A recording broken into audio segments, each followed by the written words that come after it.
their pastor is or does. They find a church where the pastor's style is more to their liking. Style versus focus is another way to look at leadership. A style. Do you want a dictator? Someone who says, this is the way it's going to be. Or do you prefer a consent leader? Someone who says, I'm going to determine what we all seem to agree on together and then lead that.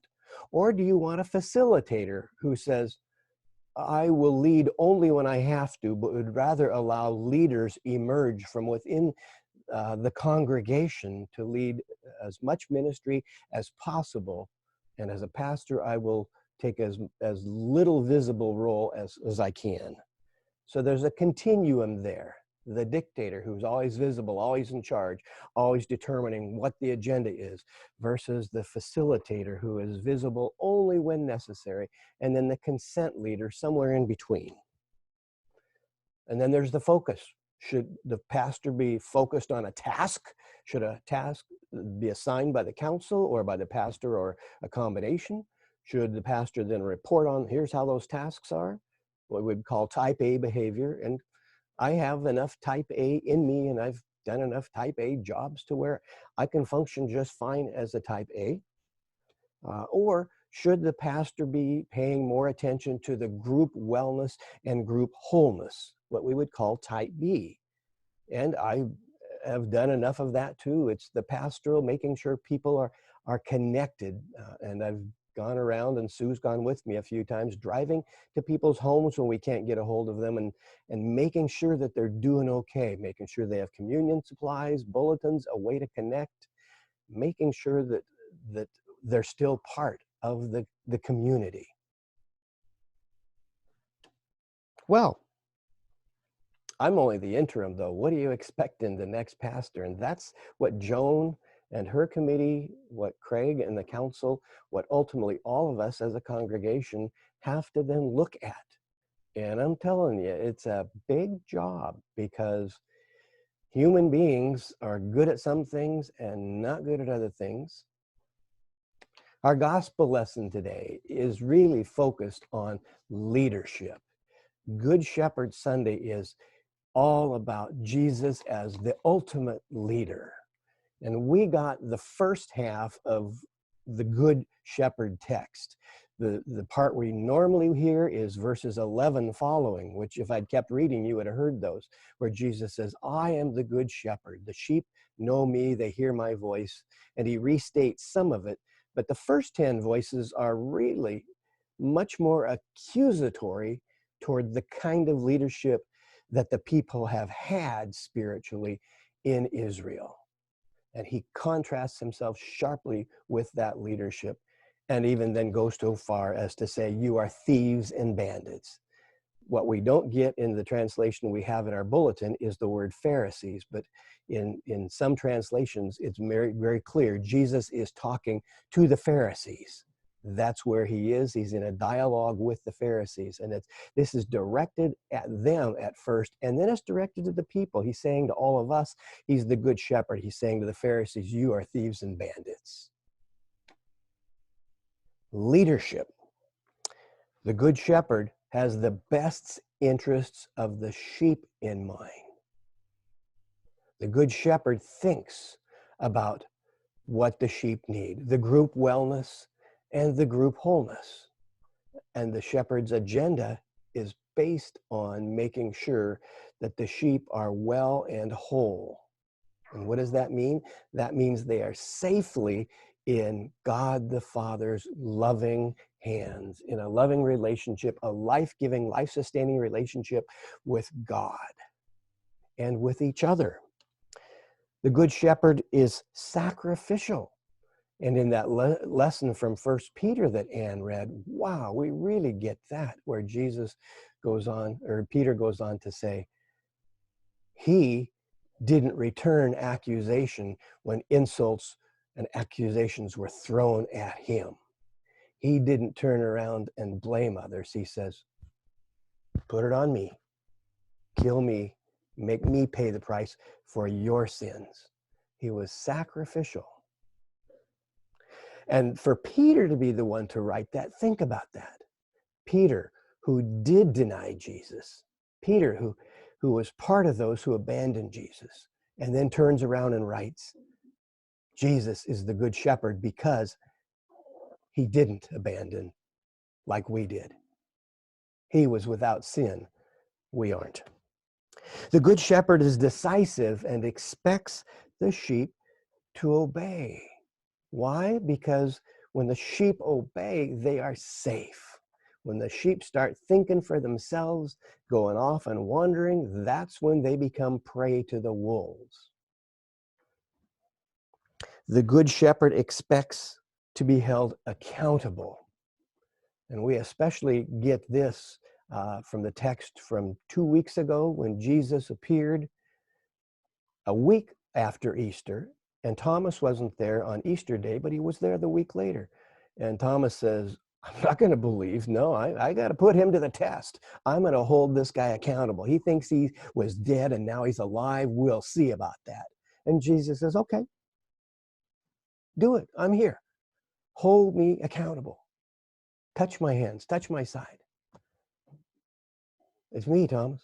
Make your decision based on whatever tests you have to do. And I will agree to those. Hold me accountable. The Pharisees were thieves and bandits. They did not have the best interests of the sheep. They lied to the people. They promised the people what they weren't capable of delivering. They were indecisive.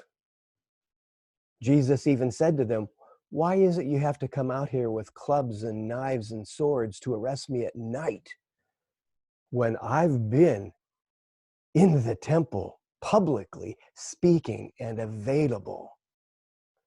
I'm there. Why didn't you get me then? Why do you have to do under the cover of darkness where you can do in secret to undo what I've done publicly? They were not accountable. Anytime someone tried to pin them down, they would blame, they would shift. They said to the Roman governor, well, you know, it's your own law that prevents us from executing people. So could you do it for us? Could you have them crucified? Well, it was a regular habit when the Pharisees wanted someone executed. They would take them outside the city and they'd get a crowd, and the crowd would pick up rocks. And we have stories of this in the Bible of people picking up rocks, and then the person that was labeled as anathema would then be pelted with rocks until they were dead. That was their version of the lynch mob. And for them, that was perfectly okay. But now it's got to be a public execution so we can say we didn't do it. Not our fault. And so he calls them thieves and bandits. Leadership. Pastoral leadership has a tall order to measure up to. Someone once says, pastors aren't shepherds, we are sheepdog. We follow the good shepherd. Pastors are not the good shepherd. We're the ones saying, yeah, we're there to run around and bark at the heels of the sheep and keep them all in the direction herded where they're supposed to go, back in the pen or out into the pasture, panting and barking. And some people say that's what pastors do. They run around and bark a lot. And maybe that's true in some cases. Maybe that's not a bad description for pastoral ministry. You got to have energy and you got to have enthusiasm, and just give us a bowl of water and a bone and we're happy. Leadership has certainly been under focus and under fire during COVID-19, and especially national, local, statewide political leadership. We have a president that wants to open the country because there are trillions of dollars being lost. I retired from hospice a year ago this week, and then took up this interim 2 months ago to help out. And granted, I'm getting a little bit of income for it too. I'm being compensated, and I hope you know that, and I hope that's okay because it's helping me out during this time. We have seen our investments and retirement savings go down by about 20%. And those of you in the congregation, there are many of you who are thinking, wow, we got to get this nation back to work. We agree. Jobs are important. And we have a governor who says, we're not yet meeting the tests. We need to open up slowly. So May 31st is going to be the next target date that we have to meet, unless we're one of the 10 counties where there really isn't very much COVID-19 present. But the other counties, they need to wait until May 31st. That means churches also have to wait until May 31st before we begin envisioning the next way we meet. Perhaps in the fellowship hall where we can still be somewhat distanced. We'll look at that and we'll talk about that. But the governor's right also. Public safety is important. Yakima County has twice as many cases as it should. Twice as many deaths. We have 3% of the population to the state of Washington. We have over 7% of the total cases and over 6% of the total deaths. Yakima County is the highest per capita county for both cases and deaths of any West Coast state, including Hawaii and Alaska. So yes, the governor's right. And there are those who say, yeah, I agree with the president, and the governor's just a politician. And then there are those who are saying, well, the president's certainly not hurting in this, and he just wants to look good, and the governor is the one we need to follow.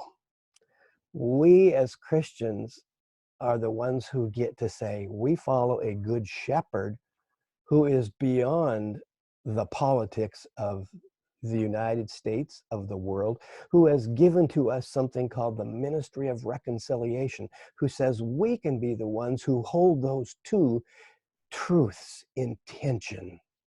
We must have jobs, the economy must get going, and we must have safety. We must protect the vulnerable. Those are both true. It's a both and we don't always get what we want. And in spite of what the Rolling Stones sing, we don't always get what we need either. But what we do know is that the church will reopen. We know that state law will be followed by this congregation and by this pastor. We know that church guidance will be followed. We know that we will do our best to support those businesses that are open to the best of our ability to be both safe and generous. Believe me, I'm as tired of this quarantine thing as anybody. Meanwhile, though, we know that the Good Shepherd still watches over all of us. We aren't waiting to be Immanuel Lutheran Church again. We are still the church. We never stop being the church. I'm putting out a daily message. There's over 500 views of those messages now. It's not exactly what you'd call viral. Then again, I don't think that anything should go viral anymore. I think we need to find a different word for something being popular than calling it going viral. We're finding new ways for groups to meet. We have the women's book study, the Wednesday afternoon Bible study, the call committee, the church council. We're having word and sacrament worship each Sunday. We are envisioning leadership for a new time. We will call a new sheepdog. We don't know what that sheepdog is. We don't know what breed the sheepdog is.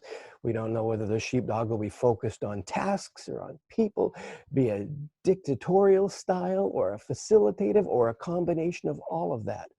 What we do know is the Good Shepherd has our best interests in mind, and that the Spirit of God is working with us as our partner in the process, planning for the future and very much present right now, today.